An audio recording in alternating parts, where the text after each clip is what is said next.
First of all, let me introduce Michael Davidson. Michael Davidson is a professor of literature at the University of California, San Diego, and the author of a marvelous book, The San Francisco Renaissance, Poetics and Community at Mid-Century.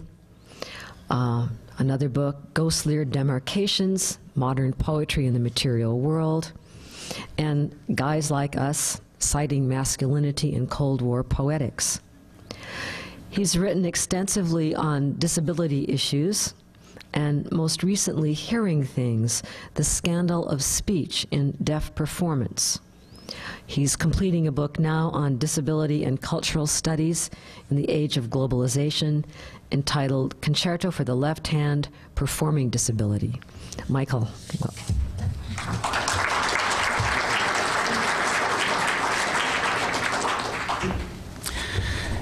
There is a handout that's going around.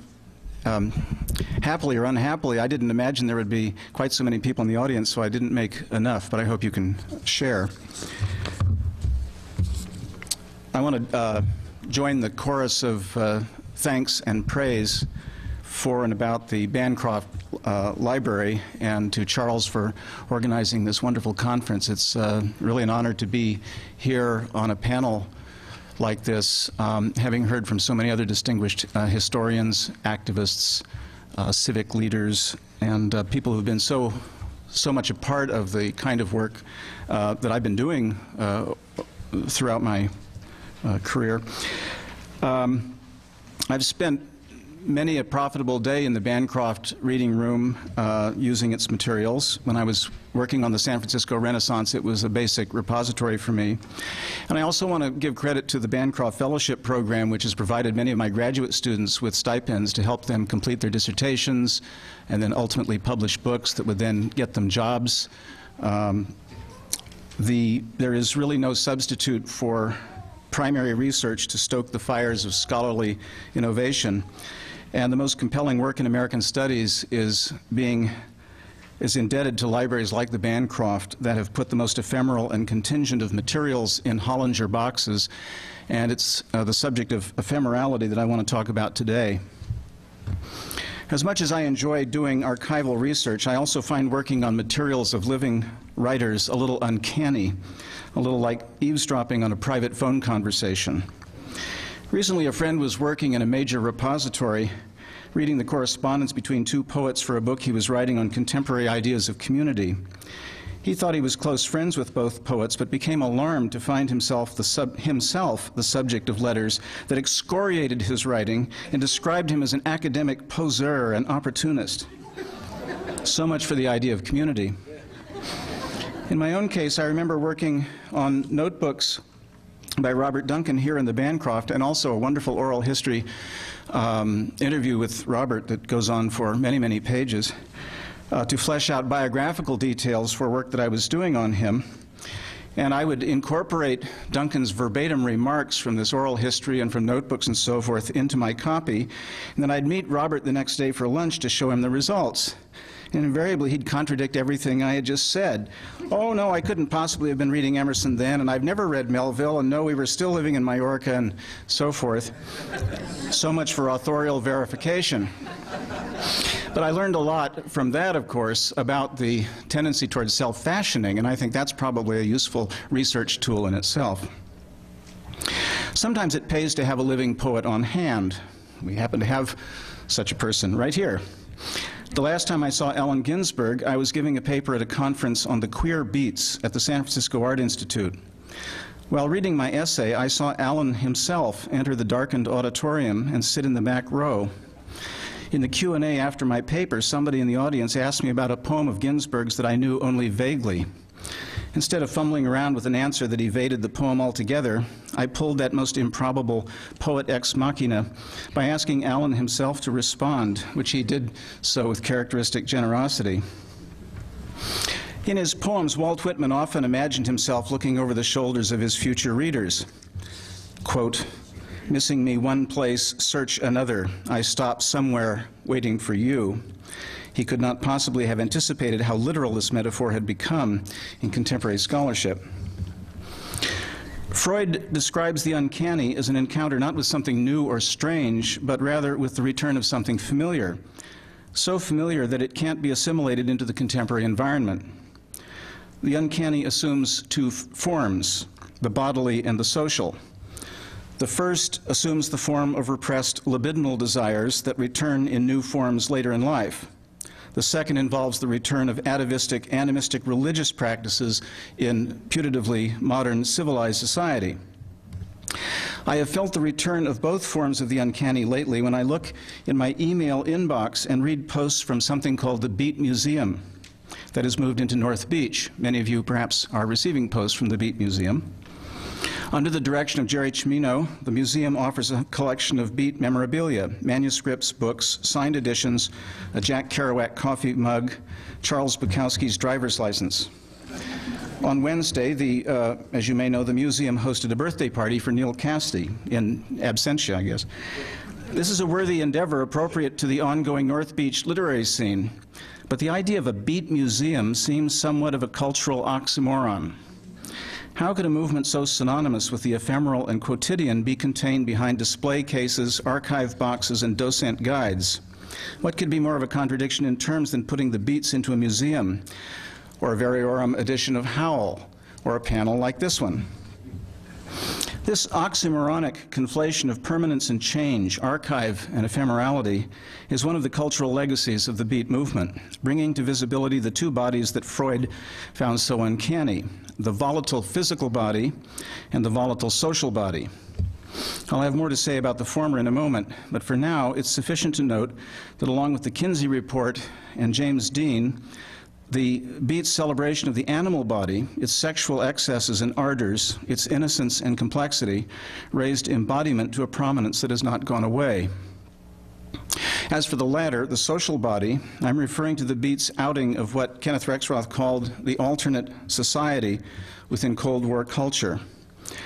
That society, a historical tradition of labor activism, environmentalism, as we've just heard, bohemian extravagance, non-traditional religious practices, pacifism, and struggles for social justice, was perhaps more visible during the Progressive and Depression eras, but had been successfully swept out of sight in an era of consensus and containment. The Beats provided a camera obscura on attempts to rationalize conflict under the aegis of consent. They rejected the vital centrism that dominated liberal intellectual thought and thumbed their noses at an adversary culture of Harvard-trained State Department officials, new critics, and free market intellectuals. The latter was a museum masquerading as the avant-garde, or as in Clement Greenberg's terms, a more authentic avant-garde created by Thomas Mann and the author of the Four Quartets. As to the sacramental impulse that dominated much post-war poetry, Bob Kaufman provides a succinct riposte. He said, "God is a parking meter." The Beats constructed their alternate museum not by establishing an aesthetic barrier against mass culture, but by embracing its public character and disposability as elements of a new art and populist revolt.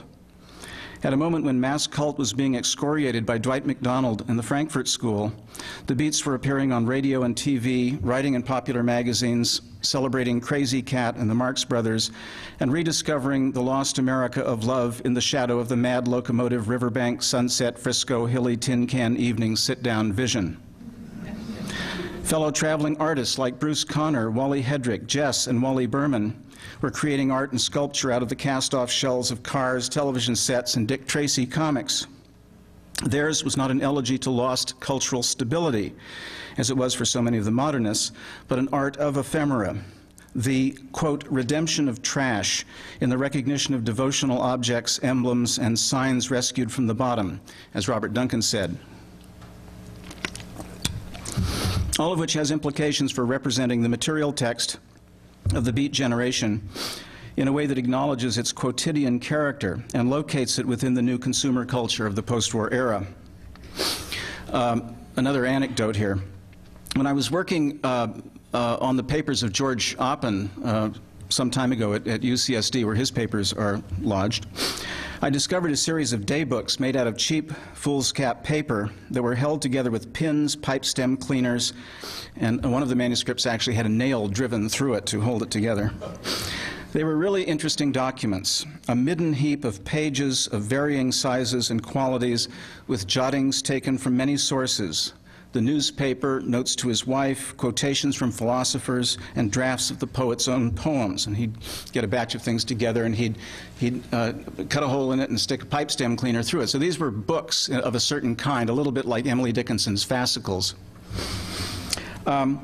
What I then called these palimpsestes illustrate a more complex speculative aspect of Oppen's poetics from the more economical objectivist lyric by which he is best known. But at the time that I uncovered them in the Special Collections Department at UCSD, the metal fasteners and nails with which these daybooks were held together were corroding the paper. And so the library found it necessary to remove the pages from the daybooks and place them in acid-free folders. In order to preserve the page, it was necessary to destroy the book. Fortunately, UC Press is restoring those daybooks in a published version, but nothing will be able to render the cluttered, jumbled quality of the original piles of different colored paper, written in haste throughout the day and joined by whatever was near to hand. At one level, Oppen's daybooks serve as a memento mori for paper in an age of digital communication. And here I'm kind of following up on some of the things that Nancy Peters was saying. It is hard to imagine that the collected emails between poets will have the same intimacy as letters written in pen, or that digital files of poetry will be able to register the same textual provenance as those in notebooks. When all texts are available electronically, what will a Beat Museum collect?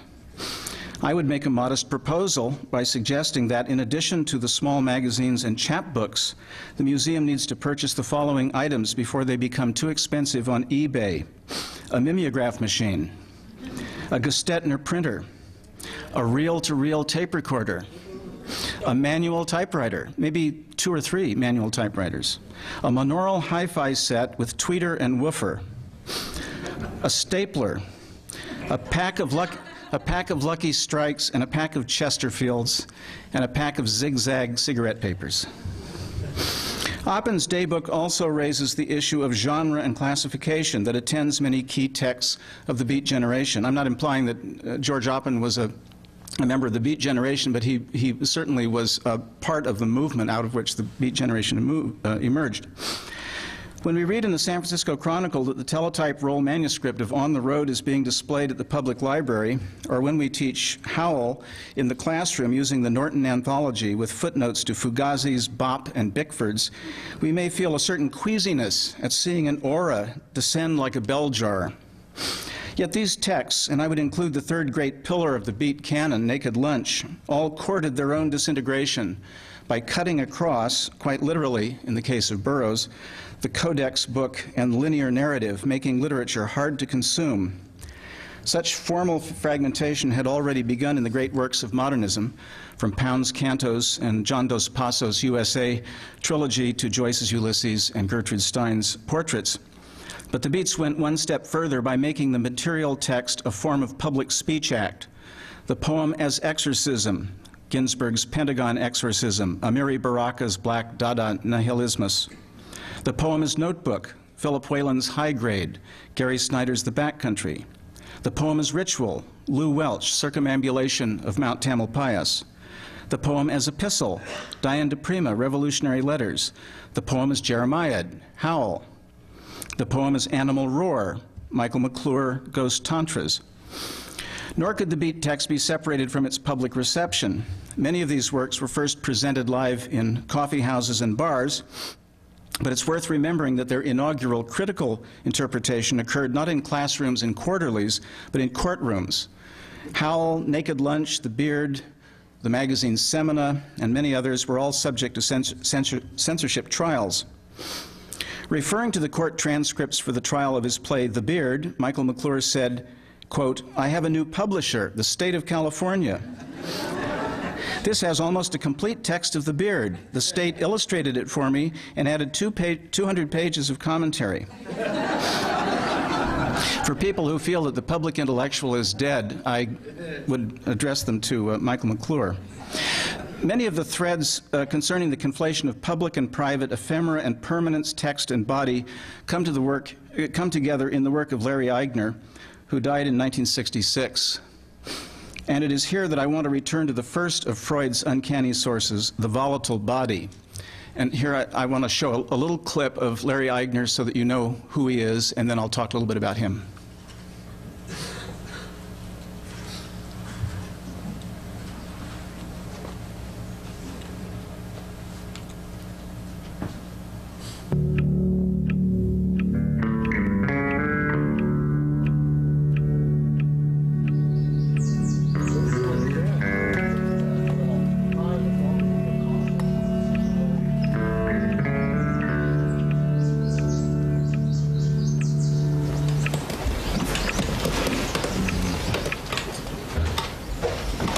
Okay.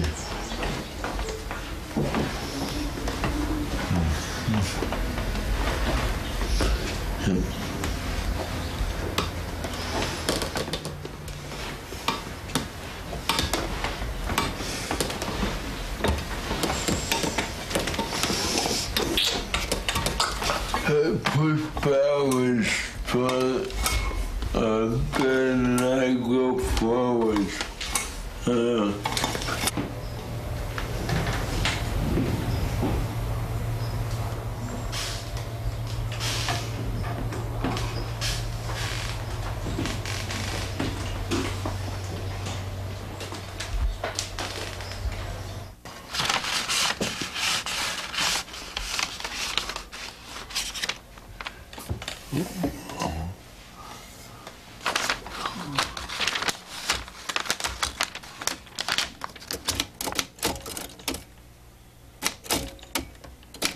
So what time is day I may sleep all the time?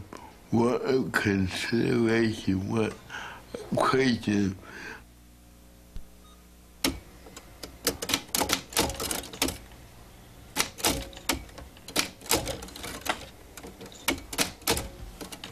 Forward in the circle, the other way around, it may have gone.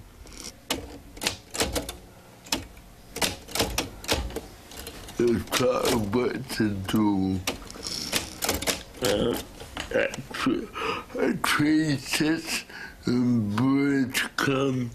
There's wood for each leaf and each flower, and a word for nothing. Yeah.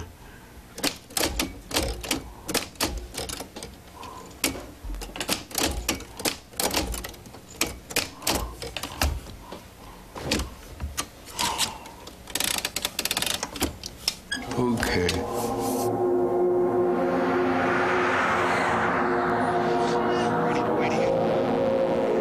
America, I've given you I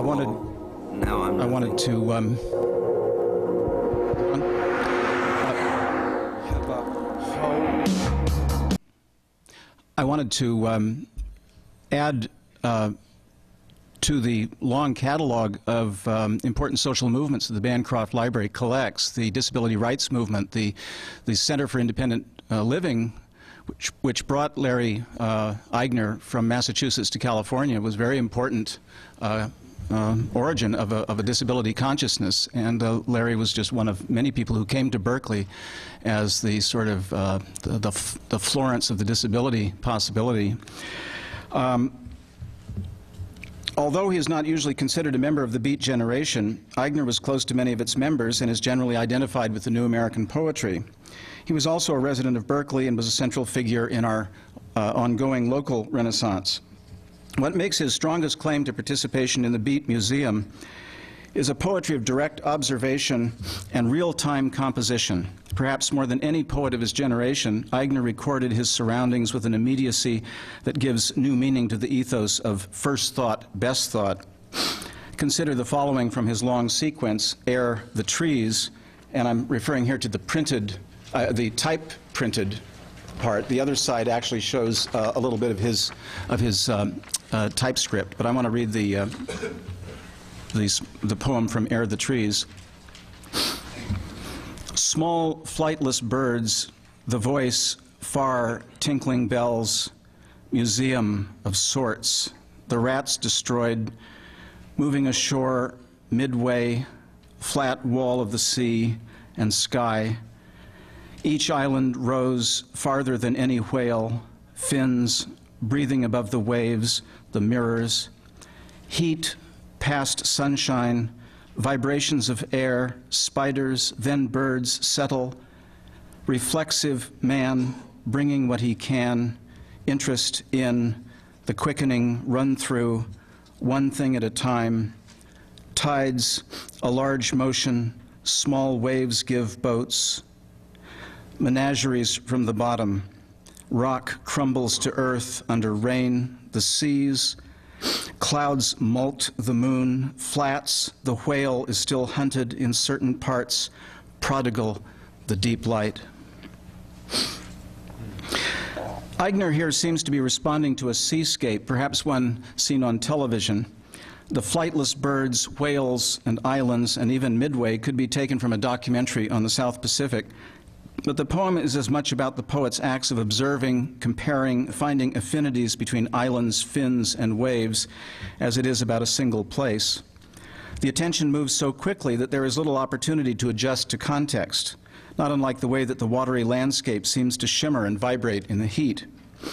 The poem lacks a first-person narrator, yet we feel that we're in the presence of a particularly observant eye who looks so closely at the world, or the television, that there is no reflective distance between pronoun I and physical I.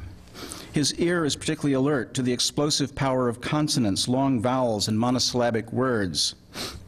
Quote, a large motion, small waves give boats. Quote, clouds molt the moon, flats. Quote, prodigal, the deep light.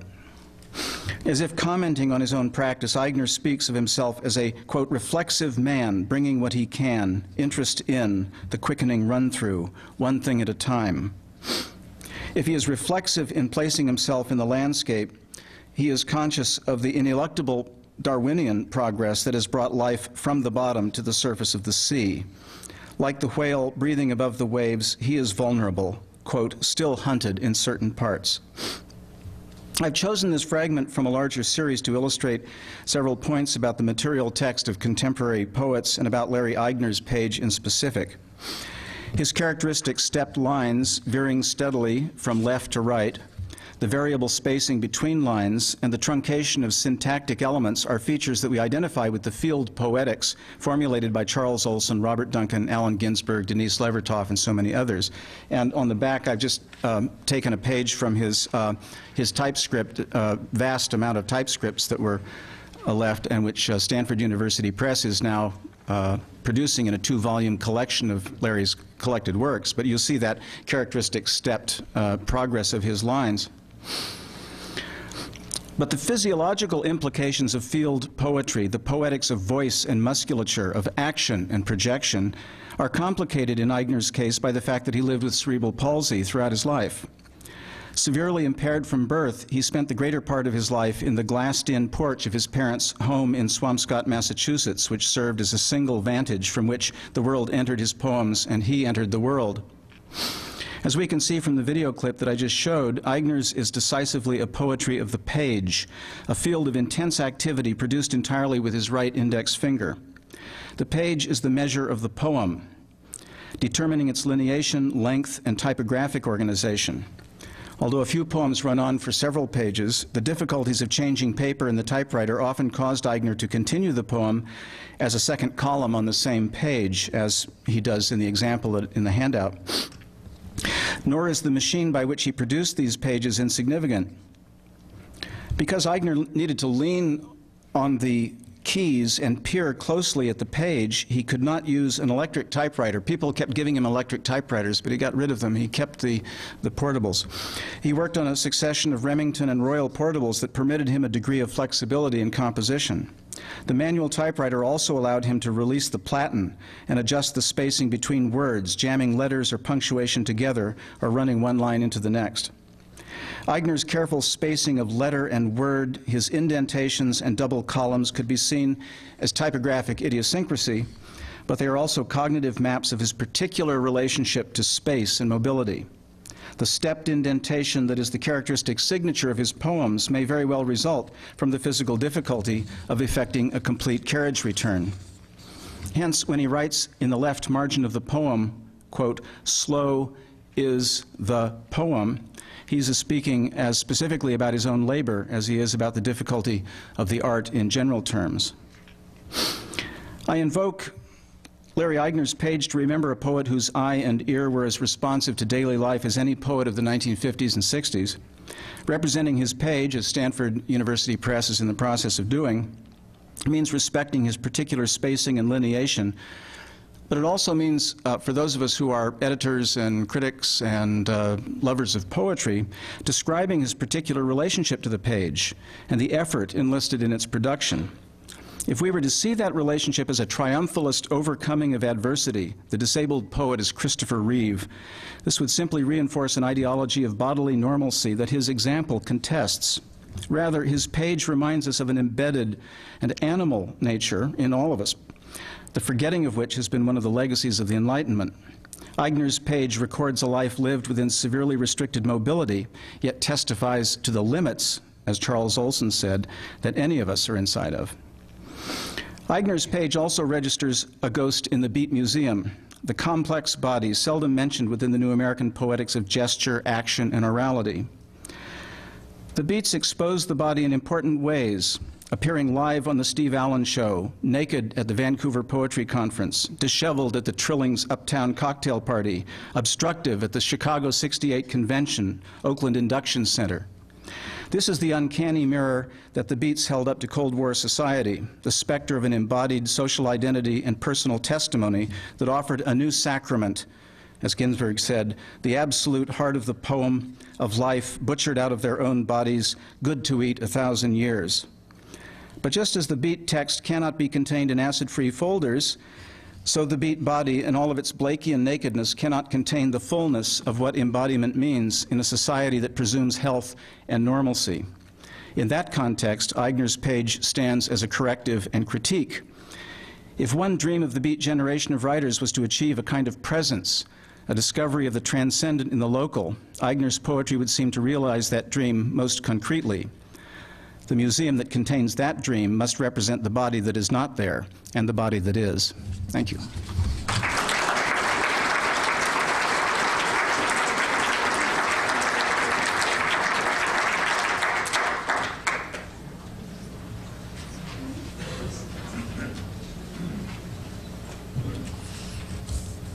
Thanks, Michael. That was wonderful. Was really happy to see that clip. I'd never met Larry, and he's become quite a legend, and so it was very interesting to see that and to hear your remarks. Thank you. And speaking of legends, Michael McClure has really become a national treasure, one of our great poets. Michael, in January, performed his poetry in San Francisco with Ray Manzarek on keyboards, and in Vancouver with Terry Riley on piano and chord keyboard. McClure is a professor at CCA, and he lives in Oakland's Hills with his wife, the sculptor Amy Evans McClure. That was a very brief note that Michael provided, not mentioning that he has written hundreds of books of poems and performed beautifully for many years. Michael?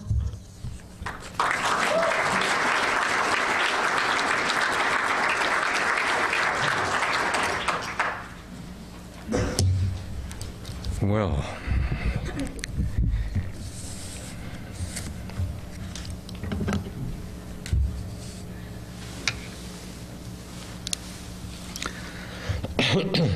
thank me no thankings, nor proud me no prouds, said Will Shakespeare.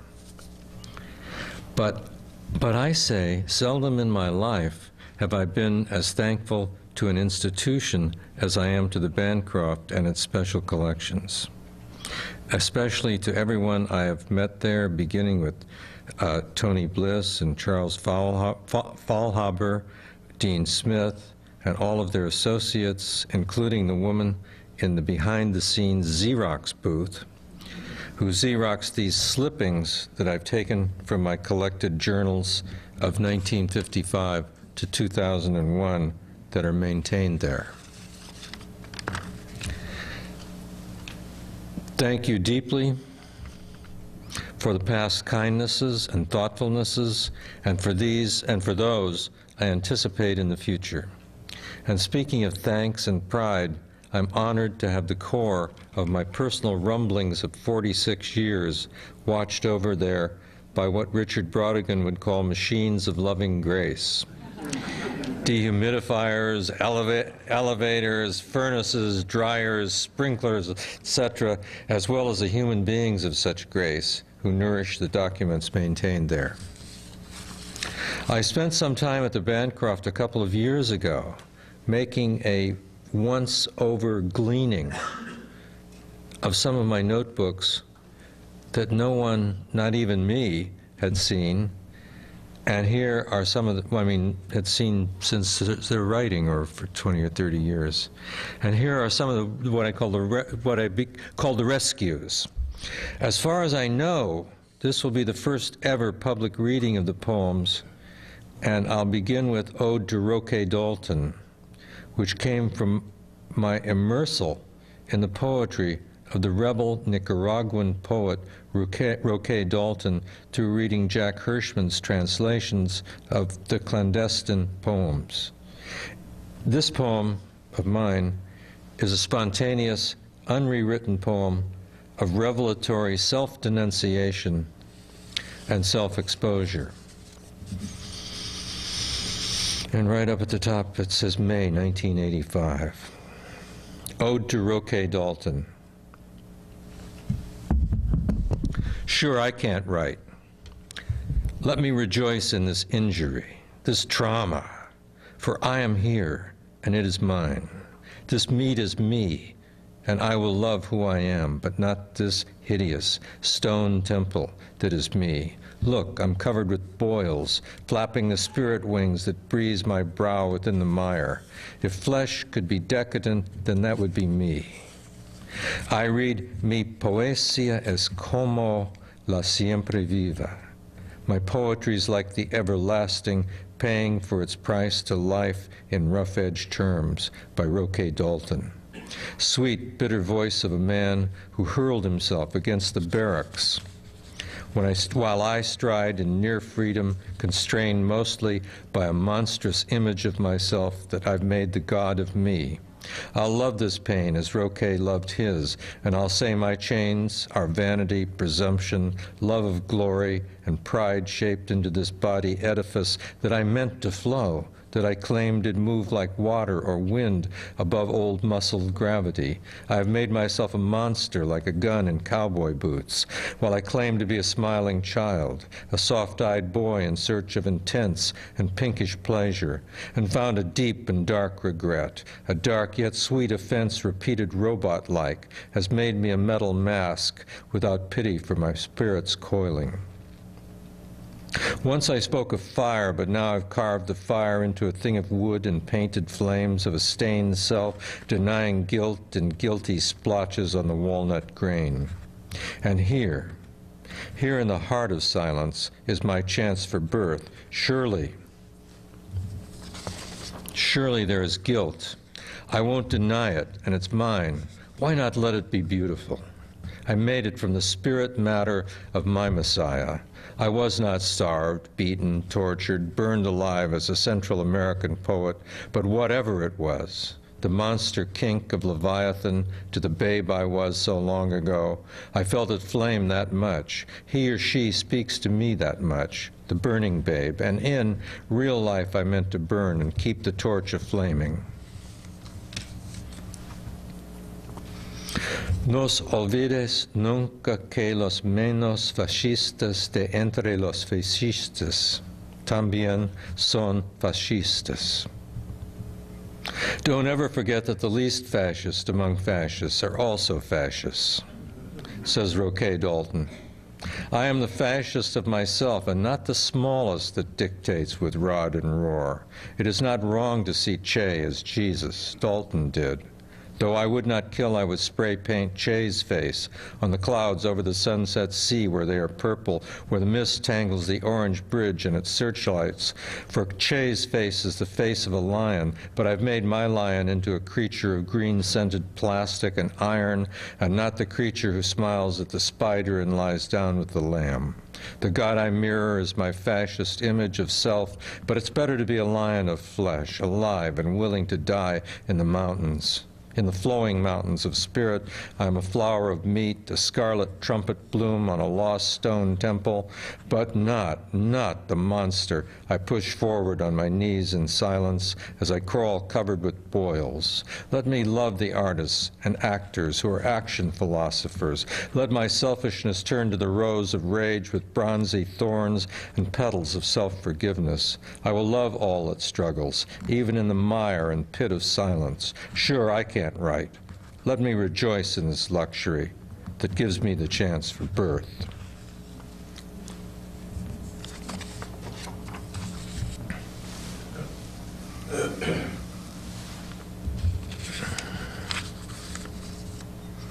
Then a recovered poem that I recovered earlier in 1956 in a way, because I wrote it, although it's a quatrain I wrote when I was 17 years old. It's in a notebook from 1956. And the entry goes like this. I was talking about reading Denise Seurat. Just finished Seurat. I'm reminded of a quatrain I wrote when I was 17 in my mystic quatrain period. It stems from Swedenborg's The Divine Love and Wisdom. Quote, a beautiful bird appeared to Sir Hans Sloane in a vision. I trapped a bird within your face and cut its wings and sealed with lace and tears the bleeding apertures that dying future love conjures. Then the entry goes on. Seurat finds as subjects for poetry in his conclusion the adoration of Mother Earth, the sense of animal kinship, the idea of reincarnation, the legends of creation by sexual act. Seurat finds the poet the extant primitive mind in which myth is still being formed and repeated. I become disillusioned after reading Seurat. This is a tired old game that we're performing. Poets, painters, grubbing in the same old dry earth, investigating life. Nothing is new. We will remake or add to old discoveries. This is not it. Bruce Connor is a biomorphist, Ronnie Bladen playing the rhythms of nature. Passage as animal kinships. This is true, but this is one half the divine eyesight. The other half is that these things are fresh and they are ours.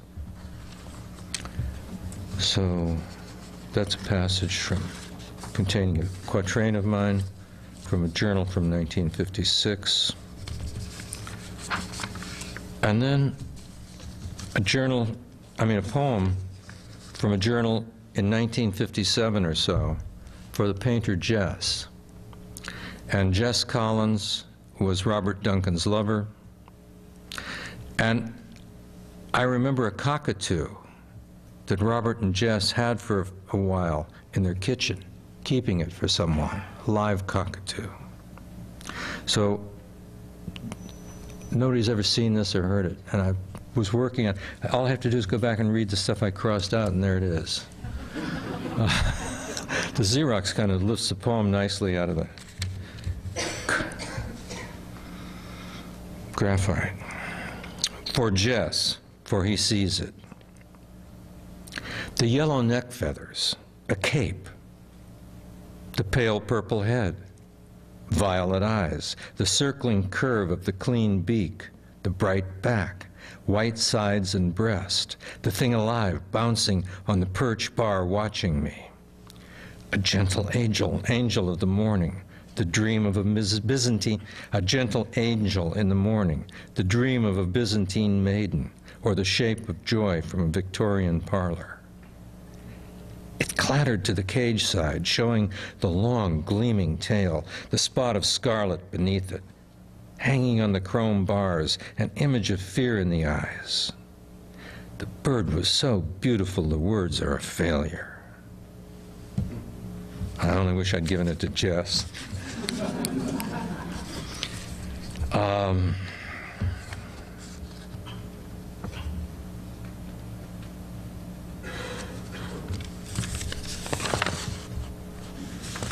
Next poem I'm going to read is 58 or 59. I see I sent it to Paris Review. Donald Hall, care of New York Editorial Offices, Paris Review, 401 East 82nd Street, New York, 19, New York. And I got maybe the most admirable rejection slip I ever got.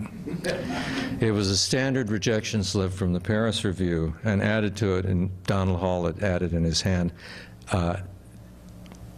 don't send any more poems, I don't like them. Now that's a good, clear statement. I always liked him after that, even if I didn't care for his poetry.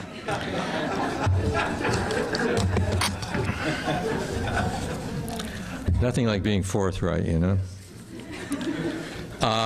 So this is titled A Vision Concerning Peyote.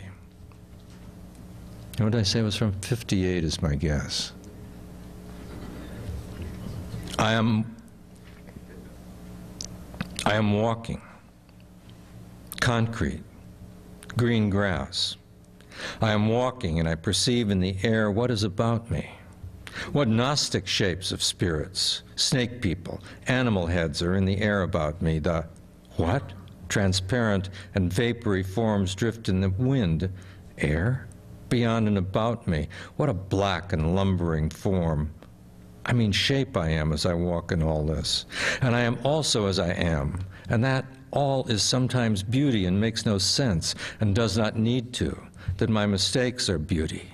And also there is hideousness. The bare universe disappeared for an instant. This is a vision. I am not high, or not since Sunday, as these things spin and whir about me, or drift as I pass among them. This huge gray head that passes my eyes, that clear mist or spirit there in the air above the grass, the flying things, an icon there, dark, and about my head, organic shapes that spin and wheel. The libido, call it that, call it anything, the radiance of air, and I am atheist, materialist, my pride, my joy, and this is not a refutation, but what I know is there, not at all moments, it is real. That strange shape is only in the clear mind, or say body, no words to describe it, no image for it, but its existence. And who am I to see these things? That I am messed up? But it happens. Is more than an instant, a minute, more, the time it takes to walk half a block. What doubts? And not here, for this is this as much. Who would say as much as that lying world of forms we train to see, and that blue-gray head so huge the size of a melon, and there are groups of spirits there, but not a gathering.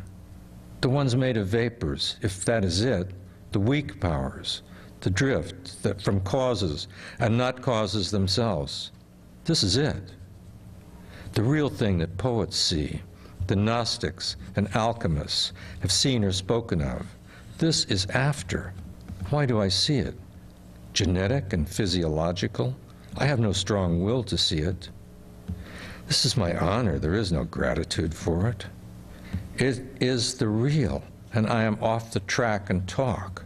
The spirits' heads, firm shapes and beings, if you call them that, over green grass and concrete, unaffected, moving, never stationary, real as flies in a room, high on peyote. I mean that flies are beasts like men or swallows, and I am my black and lumbering shape and my unsure shape and my hero self and all this that all those, and you are all those, and there is no way but belief. Exuberance, that gray head, that moving, shall I say, snail-like thing to never know its meaning, but that it is there, and those colors and shapes we see are not the real ones. The pure shapes are blue and gleam, or violet pink, and they shift and waver and are unchangeable and real, that we have so few senses and so many there to use. In a room, the flies buzz, dart, are black and real beasts, and who knows that or cares? And that this in clear air is the same seeing, or that our hands are blue, pink, and red, and pale hairs stand from them. My black eyes and brain are real as blood. But I repeat, moving things, and I begin, that gray head that whizzed by me, past my shoulder, what was its expression? Serenity and hatred? I did not see. What colors and transparencies of spirit? What silent things, since I did not hear? What snakes and leaves of air? What broad and flat and sailing? What things and shapes? Not ownership, but what and where are they going? Do they have a goal? I know they do not, but move about me. That I am here and see them. Some see me, say, shell-like thing of no color and no density, and some are matter, and some are not as they are of themselves, knowing and not knowing goals, or say, ends, if there were time. Like huge diatoms, ram's heads, and ghosts of blue slates and greens and no colors, dispersed and flowing and concentrated, indifferent and intent, spinning and flying. I walk among them. Green, grass, smog, blue, sky, concrete, tresses, trees, crass, and yes, tresses, coifs, two among the brutal shapes, the delicacy and harshness of this material, the real, as it spins about my head and flies from me, the not burning and cool, the moment, and I look up at the campanile, the concrete spire, the pyramidal roof of it, and feel the rising and the shaping of myself and smile, the feeling of the hair upon my head.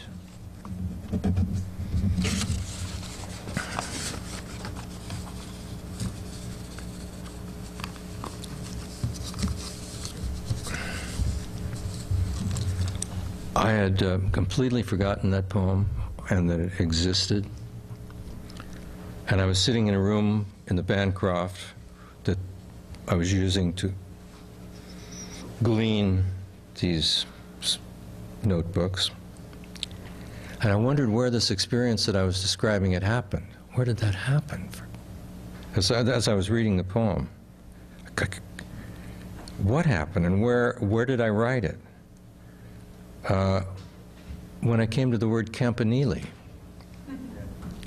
And the whole experience returned to me. And I remembered my whole trip of the University of California, Berkeley campus. I remembered the campanile, which was at that moment 50 yards behind me through the wall of the Bancroft. And I saw the whole trip very clearly. It had started at Sather Gate and went wandering through the vision to stand by the campanile. My hair stood on the back of my neck a second time, I'll tell you.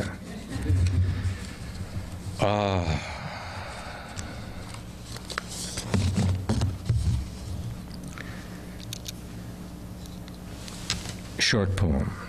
The plan. Monet, pure, water lily, building, arbor, air, light, the clash. Manet, bland, piercing glance, mirrored in stasis, looking down. Pizarro, blue, apple pickers picking from blue trees, earth, radiant rubble. Fool Cézanne, blind man swinging a blunt axe. Flesh, Courbet, fresh luster. February 16th, 1959. I guess this must be about 64 or 65. I didn't put the dates on most of these. It's to the great bop pianist, Bud Powell, compadre of Thelonious Monk and probably equal in genius to Thelonious Monk, if such a thing is possible. Can you hear me okay? Huh? A little louder. Oh, I'm sorry. How many rows back were you able to hear me? I'll be darned, because I can read as loud as you want. I can really do this. Okay. I guess this to be 64 when I had an old red Triumph and would flash at night around the foggy bridges past the Anchor Steam Beer neon sign, for those of you who are ancient and of the Bay Area. Okay. To Bud Powell. Moving in the red car, in the rich black night, reflections on the dashboard, silver lights on chrome, purple lights on black, the city sky, a cloud of dark colors, velvet black, pink and blue, drifting in neon, floating high, stars, and Bud Powell playing Autumn in New York. The tune flashing russet and the dark green deep brown, beautiful as Beatrice addressing Dante, fooling the eye in the changing night of street corners and signs, neon and erratic speed, the flashy melody changing, washing the day clean, shaking like the tail feathers of a peacock. The red car moves, carrying me in the mood of a spirit, a revolving wheel of eyes carried in the red car. Beyond all, I am changing to joy as the silver wheels spin. This is the sight of sights. I am warm in the cool car, the shiver of unrequited warmth in the air as the blood spreads air before us in the damp mist, the chariot drawn by the behemoth of night. I am warm in the chill air. My body sends heat to its outward edge. And I'm going to cut it off there, except I want those of you who know William Blake's Proverbs of Hell to hear a few of my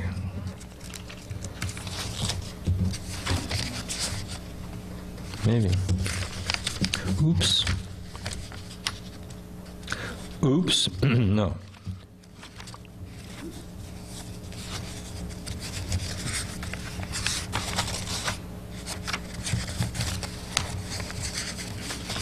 No.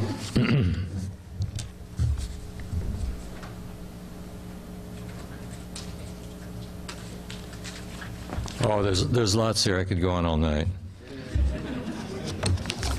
Probably you'd like dinner. Hey, you are hardy survivors, you know that.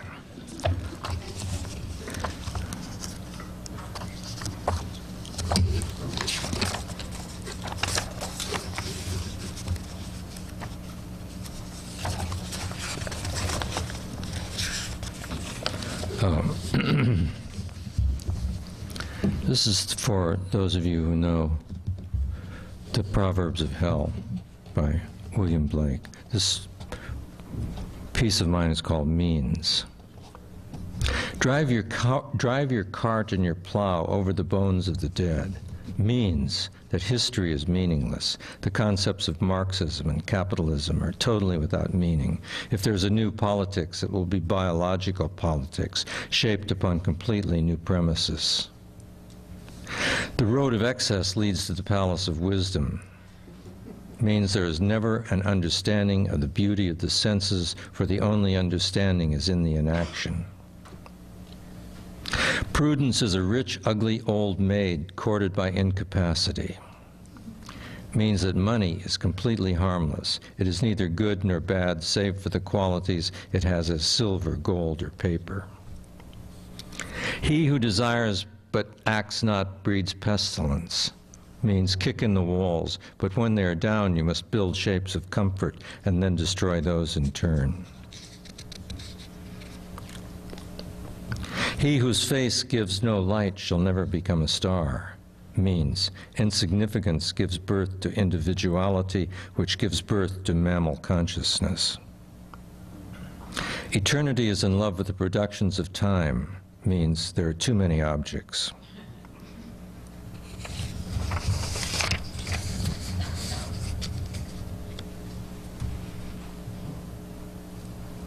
A dead body revenges not injuries means it is never too late to kill what is constantly reborn. Folly is the cloak of knavery, means there's enough clothing for all and no man need go naked. The pride of the peacock is the glory of God, means that God is a fool to be so easily pleased. The lust of the goat is the bounty of God, means that this God is the God of goats. The wrath of the lion is the wisdom of God, means that God is wise and foolish in choosing to be a lion when he might be all creatures. The nakedness of woman is the work of God, means there is pleasure in the joy of nudity with or without God.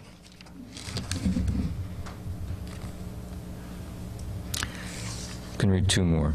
The fox condemns the trap, not himself. Means the lion is the master trapsman, for the trap was baited with self-criticism.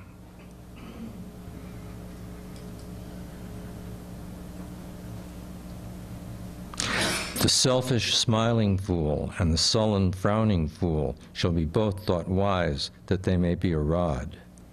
Means that all measurements are elastic in the hands of those who think of measuring.